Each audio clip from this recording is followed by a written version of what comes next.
Hello from Myanmar.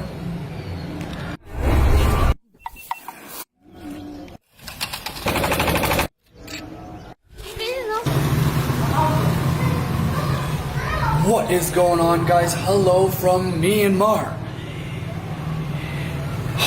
It is week 2 of the weekly uploads. I don't know if this is going to find you guys when it's supposed to, because the Wi-Fi here in Myanmar, not the greatest. So that's an issue. But anyways, let's move on anyways. So let's do some real quick catching up. After walking across the border from Thailand into Myanmar, some other friends, where we ended up getting into a car for 8 hours and driving all the way from the border to Pa'an. Now in Pa'an, I only ended up staying there for about a day, but because we were with a bunch of people, we got a hotel room for quite cheap. It was only about $10 a night. $10 a night is about typical here in Myanmar. It's actually quite expensive. Most rooms here go for about $30 to $40 a night, which is crazy. It's almost as expensive as Canada. Well, Canada's about 100, but still. In about one day in Pa'an, coming on to the first bus I could, I rode it straight out to Kala, where I met up with the Argentinian boys. Whew! Missed these guys. Without any sleep at all, or very little on the bus, about 2 to 3 hours, I jumped onto the first trek that I could find, which the boys had already booked, which was a 3-day, 2-night trek through the mountains of Myanmar. It was super, super cool. I saw some amazing landscapes, beautiful animals, and I met a bunch of new friends along the journey, as I usually do. Our first night was with this village and all these locals. We got to eat local cuisine and spend time with all the locals, talk to them, hear their stories, and try to communicate in their own languages. We also learned a lot of new phrases and a lot of new words as well, because a lot of the locals don't speak English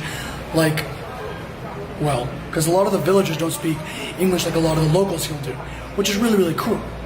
Our second night, we stayed in a monastery with the monks, which was an amazing experience.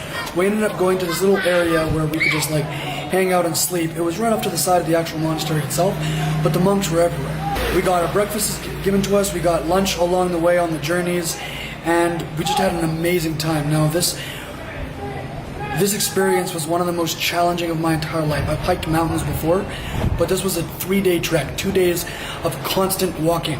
As a heart transplant recipient, I'm a special case where my legs aren't the greatest, and I've got about one lung that works really well, so this trek was very challenging. However, I did it. Whew! Done. Now, all in all, including the trek, the food, the stays, and the extra little bit amount of money that we had to pay to get into the national park to come down to the final little bits of our journey for that trek, cost about 45,000 kyat, which translates to roughly $45 Canadian. For every 1,000 kyat is about $1. It's a little bit less, but always round up so you guys are covered. Another thing challenged me like you wouldn't believe, but it was 100% worth it. I recommend it to everybody. After that, we ended up, so once we got to our actual destination, we jumped onto a boat that took us straight out to the mainland, which was an amazing experience in itself. The boat ride was nearly 3 hours. We got to spend 3 hours on a boat, rushing down the waters in Myanmar all the way to the mainland, which was super, super cool.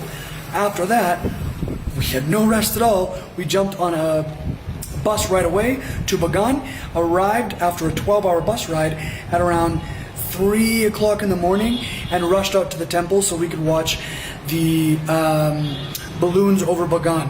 Now, the balloons over Bagan is an iconic thing. It's unbelievably amazing. If you're ever in Myanmar, I highly recommend checking out Bagan.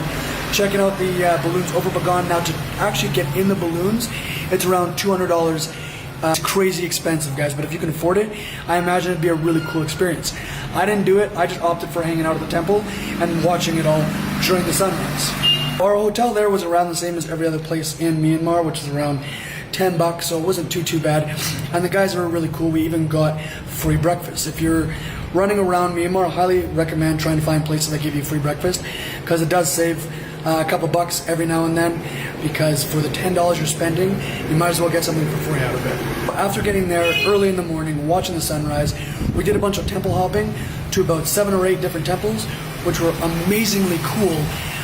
But we found out at the very end that we were supposed to pick up a temple hopping pass, which was roughly 25,000 kyat, which, like I said, translates directly over to about $25 Canadian. We didn't do that, so we got to see all these places for free, which was super, super cool. But just remember, guys, if you're gonna do it, go get the pass. If not, you have to be super sneaky like we were. All in all, guys, I ended up ending off the week with a sunset on one of the temples that we found ourselves on, and we just watched the sunset behind all the different temples that were in Bagan. We sat up high on this one temple that was close to our hostel, and we could see everything around us. Unbelievably beautiful. So, well, that was this week, guys. Thanks for tuning in. Make sure to follow me along at Jordan D. Marcia on Snapchat, Instagram, and Facebook, and you'll always be able to figure out where I am in the world, what's going on, and what's happening next. If you follow me on social media, you'll always be a couple days ahead, so keep that in mind. Anyways, guys, pip pip cheerio. See you next week. Bye! Your life is free.